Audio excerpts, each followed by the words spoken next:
नमस्कार दोस्तों, let's study YouTube channel पर आपका हार्दिक स्वागत है। आई होप आप अच्छे होंगे, स्वस्थ होंगे। इस वीडियो में हम सबसे पहले हिमाचल प्रदेश में जो कैबिनेट बैठक हुई थी, लास्ट कैबिनेट बैठक की मैं बात करूं तो वहां पे कुछ नई भर्तियों को जो था वो सरकार ने अप्रूवल दिया है, जिनके बारे में हम डिटेल में बात करेंगे। जिसमें कि आपको जूनियर असिस्टेंट प्रोफेसर वैकेंसी के बारे में बात करी गई है।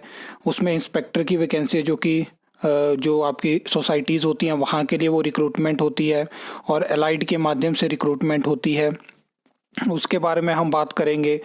और उसके अलावा हम बात करेंगे कि काफ़ी टाइम से बात चली है कि असिस्टेंट प्रोफेसर की वैकेंसी की रिक्वेजिशन क्या पहुंची या नहीं पहुंची। उसके अलावा एग्जीक्यूटिव ऑफिसर और सेक्रेटरी की वैकेंसी जो कि अर्बन डेवलपमेंट डिपार्टमेंट के लिए आपको देखने को मिलती है, तो उसके बारे में भी हम डिटेल में बात करेंगे। तो 7 मार्च को जो है वो हिमाचल प्रदेश सरकार की कैबिनेट बैठक होती है और उसमें जो है 30 पोस्ट इंस्पेक्टर की भरने का सरकार जो है वो अप्रूवल देती है। मैं आपको बता दूं कि ये वैकेंसी आपको एलाइड एग्ज़ाम के माध्यम से देखने को मिलेगी, लेकिन इससे ये चीज़ आप मत समझ लेना कि बहुत जल्दी आपको एलाइड का एग्ज़ाम देखने को मिल जाएगा। जस्ट ये स्टार्टिंग है और मैंने लगातार आपको अपनी वीडियोस के माध्यम से बताया है कि इस तरह के एग्ज़ाम जहाँ पे अलग अलग डिपार्टमेंट, बोर्ड, कॉरपोरेशन की वैकेंसी क्लब होकर आती है तो वहाँ पे समय लगता है और बहुत सारी चीज़ें होती हैं, बहुत सारी ऑब्जेक्शंस लगती हैं। लेकिन ये तैयारी है कि इसका मतलब ये है कि इस साल जो है वो एलाइड एग्ज़ाम आपको देखने को मिल सकता है, यानी एडवर्टाइजमेंट आपको देखने को मिल सकती है। हो सकता है एग्ज़ाम भी कंडक्ट करवा दें, क्योंकि पीएससी शिमला के पास कोई ज़्यादा एग्ज़ाम कंडक्ट करवाने को नहीं है और कोई ज़्यादा वैकेंसी उन्होंने एडवर्टाइज़ नहीं करी है। उसके अलावा अगर हम बात करें तो 60 पोस्ट जो है वो जूनियर असिस्टेंट प्रोफेसर की यहाँ पे अप्रूव करी गई है। इससे पहले मैं आपको बता दूं कि इस तरह की पोस्ट आपको जो टेक्निकल एजुकेशन हमारा डिपार्टमेंट रहता है वहाँ के लिए देखने को नहीं मिलती है। असिस्टेंट प्रोफेसर की वैकेंसी आपने सुना होगा, लेक्चरर की वैकेंसी सुना होगा, क्योंकि यहाँ पे बात करी गई है कि जो फार्मेसी कॉलेज हैं, जो इंजीनियरिंग कॉलेज हैं, वहाँ के लिए रिक्रूटमेंट होने वाली है। तो अगर हम यहाँ पे बात करें तो ये आप देख सकते हो, ये आरटीआई के माध्यम से ली गई जानकारी है, पहले की जानकारी है जहाँ पे इस तरह से असिस्टेंट प्रोफेसर इंजीनियरिंग की वैकेंसी रहती है। वैसे ही फार्मेसी कॉलेज के लिए भी असिस्टेंट प्रोफेसर की रिक्रूटमेंट होगी। तो कहीं ना कहीं ये बात चली है कि जो मैंने आपको बताया था लेक्चरर की वैकेंसी, जिसको कि पीएससी शिमला से वापस करा गया और उसके बाद जो है वो अभी वो फाइनेंस डिपार्टमेंट के पास पेंडिंग है।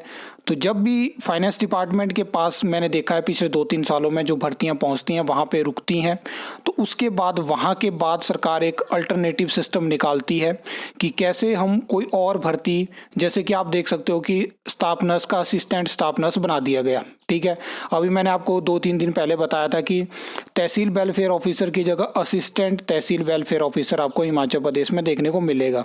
तो ये चीज़ें सरकारें कर रही हैं।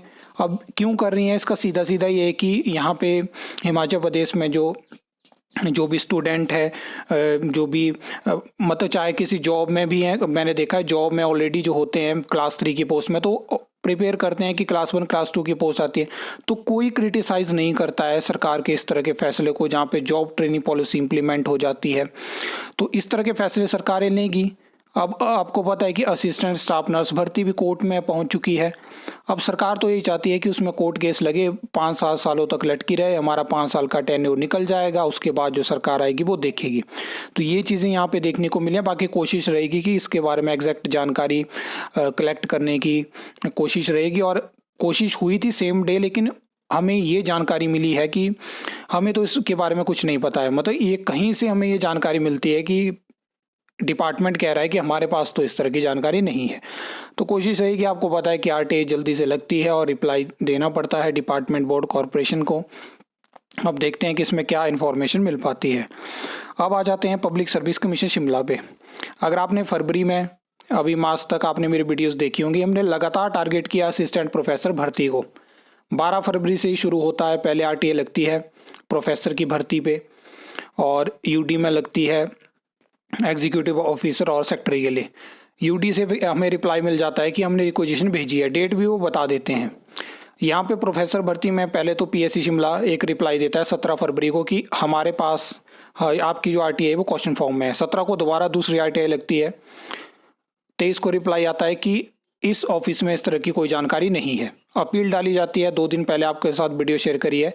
उसमें हीरिंग में आता है, हमारे पास इस तरह की कोई जानकारी नहीं है। अब ये देख सकते हो आप 7 मार्च को ही रिजॉल्व करी गई है। इसमें जो पहला पॉइंट है वो जुड़ा है इसमें असिस्टेंट, ये आपकी एग्जीक्यूटिव ऑफिसर और सेक्रेटरी की भर्ती से।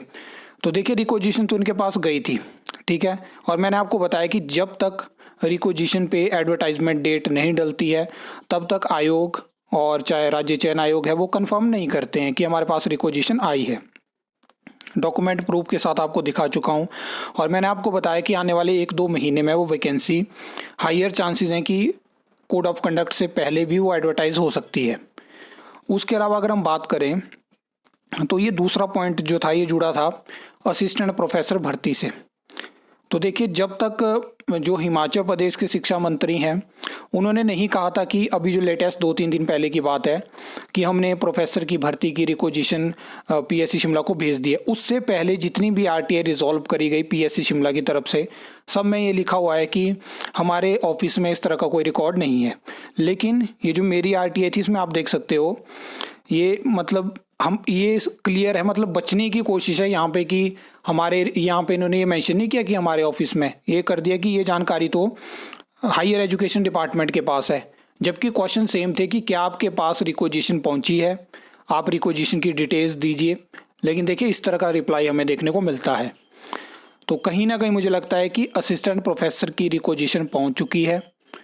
अब आपने ये भी देखा, मैंने आपको बताया कि पीएससी शिमला पे के पास रिक्वेजिशन पहुंचना मतलब एडवर्टाइजमेंट आना नहीं होता है। हमने ऐसी भी भर्तियां देखी हैं जो 2 साल तक रिक्वेजिशन वहीं पड़ी रहती है, बार बार वापस डिपार्टमेंट को फिर से फाइल। आपने नायब तहसीलदार के केस में ये चीज़ अभी रिसेंटली देख ली।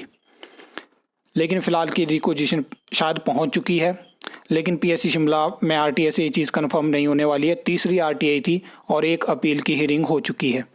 उससे ऊपर आपको पता है कि जो सेकंड अपील डालते हैं वो पेंडिंग रहने वाली है, क्योंकि अभी तक हिमाचल प्रदेश का जो स्टेट इन्फॉर्मेशन कमीशन है वहाँ पे सीआईसी और आईसी की नियुक्ति नहीं हो पाई है। तो वहाँ पे 1000 से ज़्यादा जो अपील्स हैं वो पेंडिंग है, तो उन पे हियरिंग नहीं हो पा रही है। आई होप आपको वीडियो अच्छी लगी होगी, इन्फॉर्मेटिव लगी होगी। तो वीडियो को लाइक कमेंट शेयर कर सकते हो, चैनल को सब्सक्राइब कर सकते हो फॉर द न्यू अपडेट्स के लिए।